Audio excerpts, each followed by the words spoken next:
ধন্যবাদ জানাই মাসিলা অঞ্চল কমিটির দায়িত্বশীলদের যারা তাদের উদ্যোগে ইন্ডিয়ান সেকুলার ফ্রন্ট বিভিন্ন সময় দেশ বা রাজ্যে ঘটমান ঘটনাগুলিকে নিয়ে যেটা আলোচনা করার দরকার আলোচনা করে। বাবু তোমরা একটু পিছিয়ে যাও, না যখন ঘাসে যে বসে পড়ো ওখানে বসে পড়ো, সব থেকে ভালো। তাহলে পিছনে না, ওখানে যারা বসে আছে তাদের অসুবিধা হচ্ছে। ভলেন্টিয়ার যারা আছেন ভাই, ভলেন্টিয়ার ভাই যারা আছেন ওদেরকে একটু পিছনে দিয়ে পড়বেন। ছোট তো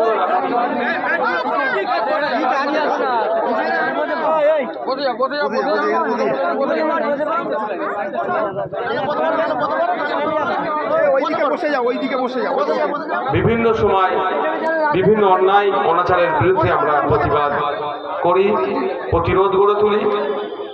আজকেও আমরা এখানে সাকরাইল বিধানসভার অন্তর্গত মাসিলা এলাকাতে কাশ্মীরে যেভাবে বর্বরচিত সন্ত্রাসবাদী হামলা হয়েছে অবশ্যই প্রতিবাদ করেছি, আগামী দিনেও করব। সেই মর্মে আজকে আমাদের আলোচনা সভা, সেই শহীদদের স্মরণে আলোচনা সভা।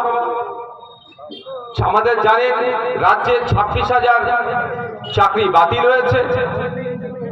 26,000-এর মধ্যে সবাই দুর্নীতিগ্রস্ত নয়।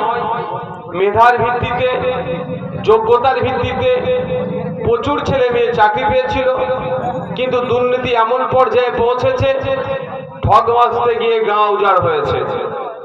দুর্নীতির দায়ে রাজ্য সরকার দুর্নীতি করলো, পর্ষদ দুর্নীতি করলো, এসএসসি দুর্নীতি করলো, আর তার দায়ভার সাধারণ মানুষকে নিতে হচ্ছে।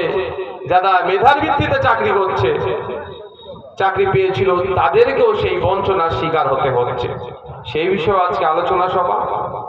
এবং আরেকটি বিষয়, কেন্দ্রীয় সরকার সংখ্যার জোর দেখিয়ে শুধু এমপি সংখ্যা বেশি আছে এটা দেখিয়ে যুক্তি তর্ককে কোনোভাবেই প্রাধান্য না দিয়ে সংবিধানের একাধিক ধারাকে উল্লঙ্ঘন করে, একাধিক ধারাকে আক্রমণ করে ওয়াকফ সংশোধনী আইন 2025 পার্লামেন্টে উভয় কক্ষে পাশ করিয়েছে। রাষ্ট্রপতি সই করিয়ে আইনে পরিণত করার চেষ্টা করেছিল, যদিও এখন মামলা চলছে। সেই বিষয়ে আজকে আলোচনা সভা।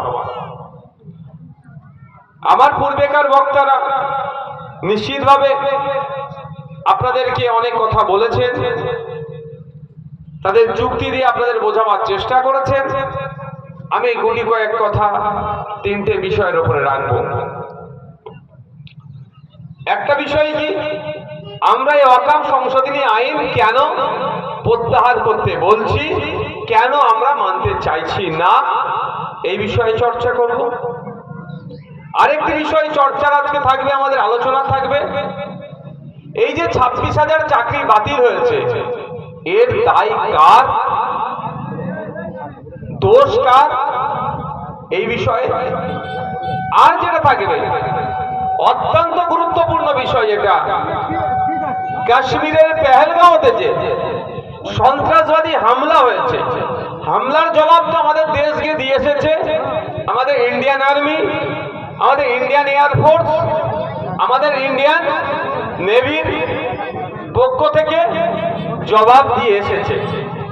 কিন্তু জবাব দেওয়ার সাথে সাথে বেশ কিছু প্রশ্ন থেকে যাচ্ছে। আজকের এই আলোচনা সভা থেকে সেই প্রশ্নগুলো আমিও রাখতে চাই, আপনাদের মাথার মধ্যেও একটু আছে, হয়তো সেটাকে আরো বেশি চর্চা করার জন্য আমি রাখতে চাই। প্রথমে আসে যায় কাশ্মীরে যে বর্বরচিত হামলা চালিয়েছে যে সন্ত্রাসীগুলো, যে সন্ত্রাসবাদীগুলো শুধু কাশ্মীরের মানুষের বিরুদ্ধে নয়, তারা দেশের মানুষের বিরুদ্ধে, তারা মানবতা বিরোধী। ওই খুনিগুলো কোথায় গেল এটা আমাদেরকে জানতে হবে না? শুনছি পাকিস্তান থেকে এসেছে, এখানে এসে গুলি করেছেন, আমাদের 26 জন সিভিলিয়ানকে শহীদ করলো, আবার তারা চলে গেল। কিন্তু গেল কোথায়?